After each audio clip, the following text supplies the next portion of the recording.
Всем привет! В конце прошлой недели я натолкнулся на весьма интересное видео, где Арнольд Шварцнегер обращается к людям, которые встали на путь радикализма и ненависти, и в данном ролике он по сути критикует такие столпы современной леволиберальной идеологии, как нежелание брать ответственность на себя, винить во всех своих проблемах и неудачах кого-то другого, говорить о системных проблемах, нежели чем просто, как говорится, посмотреть на себя в зеркало и начать улучшать свою жизнь самостоятельно, что главный враг не где-то там, а он внутри себя, с которым ты должен постоянно бороться. И я решил перевести это видео, сразу предупреждаю, там около 9 минут, но ролик действительно качественный и стоящий. Я добавил субтитры, так что если вы привыкли слушать в режиме подкаста, но при этом английским свободно не владеете, все-таки обратите внимание на экран. Today, I want to talk to the people out there who might have already stumbled into the wrong direction, into the wrong path. I want to talk to you if you've heard some conspiracies about Jewish people or people of any race or gender orientation and thought, that makes sense to me. I want to talk to you if you found yourself thinking about anyone is inferior and out to get you because of their religion or the color of the skin or their gender. I don't know the road that has brought you here, but I've seen enough people throw away their futures for hateful beliefs. So I want to speak to you before you find your regrets on the end of that path. I've talked a lot about my father and the broken man that I was surrounded by when I grew up in Austria after the Second World War. You know, they drank to numb their pain. Their bodies were riddled with injuries and shrapnels from the evil war, and their hearts and their minds were equally riddled with guilt. But besides the guilt and the injuries, they felt like losers, not only because they lost the war, but also because they fell for a horrible loser ideology. They were lied to and misled into a path that ended in misery. Some of them joined the Nazis because they were filled with hate. Some of them joined because they thought they deserved more in their lives. And they bought into that idea that the only way to make their lives better was to make other lives worse. Some of them joined because they were frustrated with the government, and some of them just joined because everyone else was doing it. In the end, it didn't really matter why they joined. They were all broken in the same way. That's the bottom line here. I mean, if you find yourself at the crossroads, wondering if that path of hate might make sense to you for one reason or the other, or even wrapping yourself with a flag of hate, I want you to know where that path ends. I want you to see it very clearly in front of you in your mind. Because throughout history, hate has always been the easy path, the path of least resistance. I get it. And I mean, it's easier to find a scapegoat for a problem than to try to make things better ourselves, right? But let me be clear, you will not find success on the end of that road. You will not find fulfillment or happiness, because hate burns fast in pride. It might make you feel empowered for a while, but eventually consumes whatever vessel it fuels. It breaks you. It's the path of the weak. And that's why there has never been a successful movement based on hate. I don't want you to be a loser. I don't want you to be weak. See, I've spent most of my life helping people find their strength. This is where the action is, strength. And despite all of the things that we may disagree about, and all my friends who might say, Arnold, don't talk to those people, it's not worth it. I don't care what they say. I care about you. I think you're worth it. I know that nobody is perfect, I can tell you this firsthand. And I can understand how people can fall into a trap of prejudice and hate. Whether you grow up surrounded by hate, or get sucked into by some of big tech's algorithms that push you to the extreme, I can see how it can happen. I think all of us hold some prejudice, there's no two ways about that. And we have to fight it our whole lives. I know this is not the path of least resistance.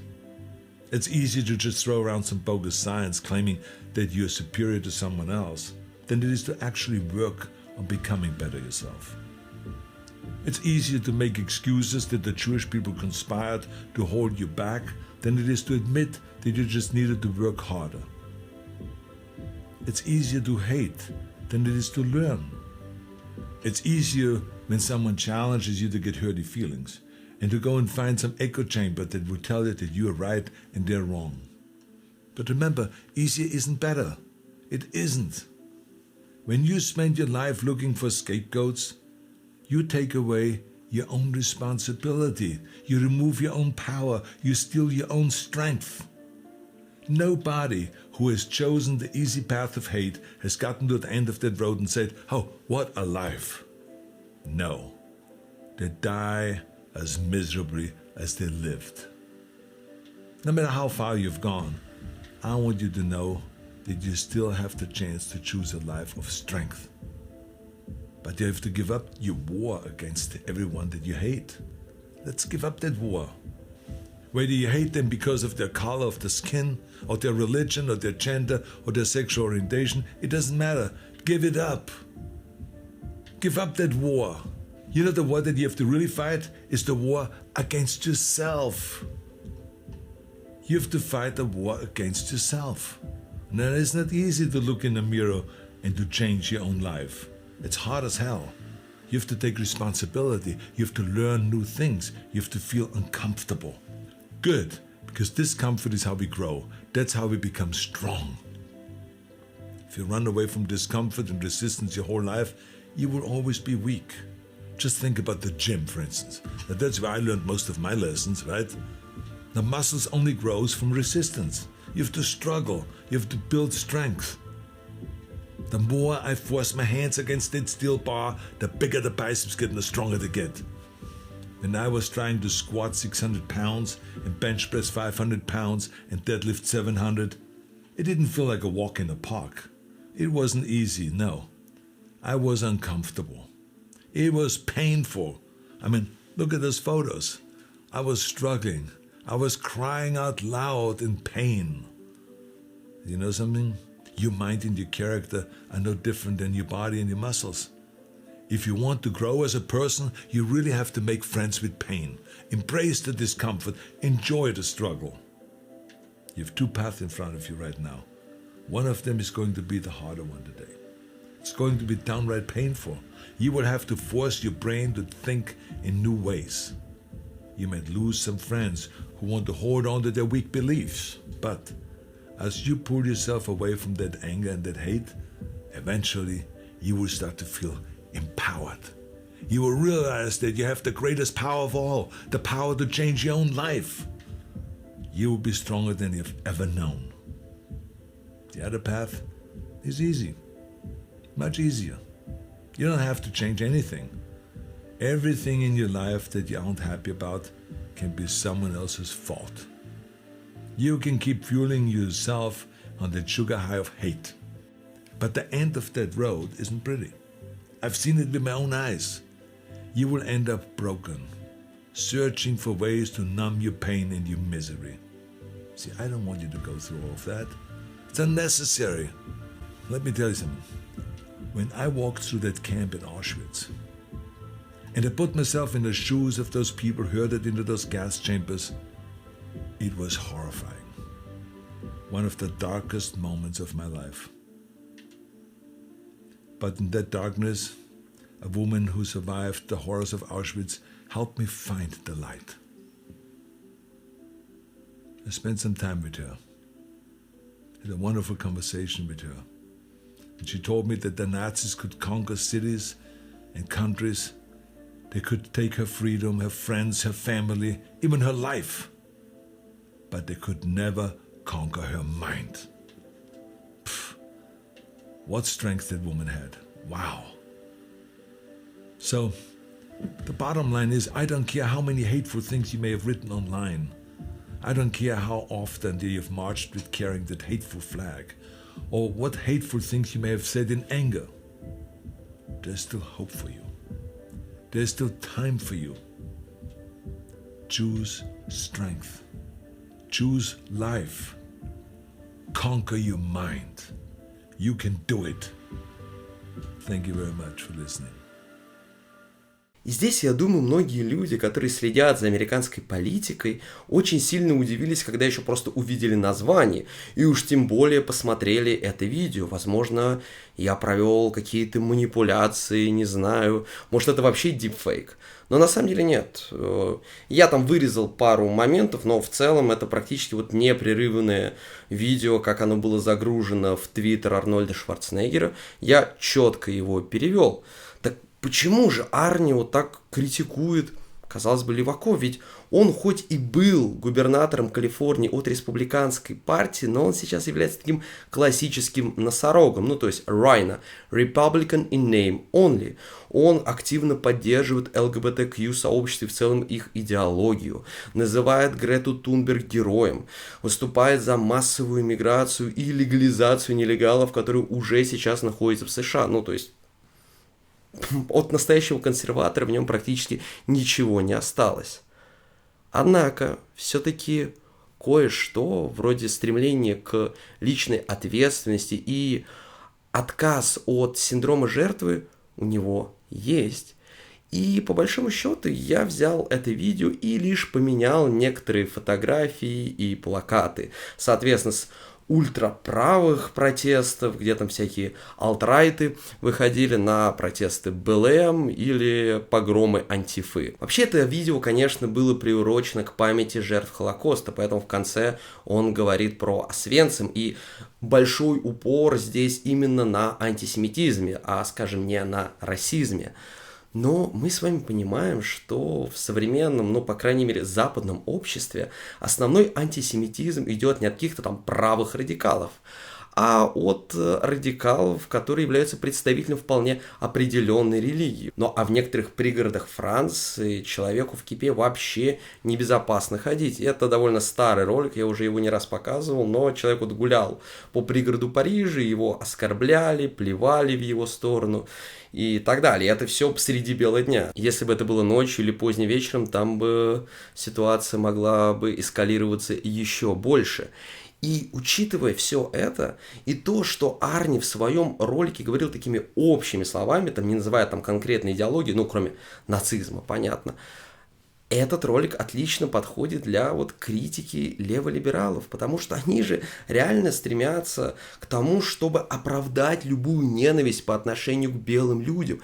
Весь этот бред о том, что ненавидеть угнетателя нормально, ни в коем случае за это нельзя осуждать. С их точки зрения, если ты говоришь чернокожему человеку взять ответственность за свою жизнь на себя, то ты проявляешь расизм, ты отрицаешь или игнорируешь его системное угнетение. Ну и, естественно, как я уже сказал, во всем для них виноваты белые люди. Также можно вспомнить и бодипозитив, который отрицает, что нужно как-то усовершенствоваться, ты и так идеален. А сейчас вот некоторые статьи появляются просто с потрясающими заголовками, что вся культура качалки, тренажерного зала, она имеет корни в ультраправой идеологии. И понимаете, в чем проблема? Еще лет 15 назад, даже среди там демократов, американских либералов, эти движения, вроде того же бодипозитива, были абсолютно маргинальными. Но сейчас это стало мейнстримом. И многие политики-демократы, даже там бумеры вроде того же Байдена или Клинтон, они, если даже не верят в это и не согласны, публично они выражают свою поддержку этим движениям, этим взглядам. И, по сути, таким образом вот левые радикалы захватили во многом демократическую партию, по крайней мере, на уровне риторики и пропаганды. Потому что, да, безусловно, есть правые радикалы, но они, мягко говоря, не входят в элиту республиканской партии, и уж точно республиканцы, даже там самые такие правые сторонники Трампа, не будут повторять риторику людей, у которых там где-то набиты 1488, и книжка «Моя борьба» лежит под подушкой. То есть они остаются радикалами, а вот в среде демократов радикалы стали мейнстримом.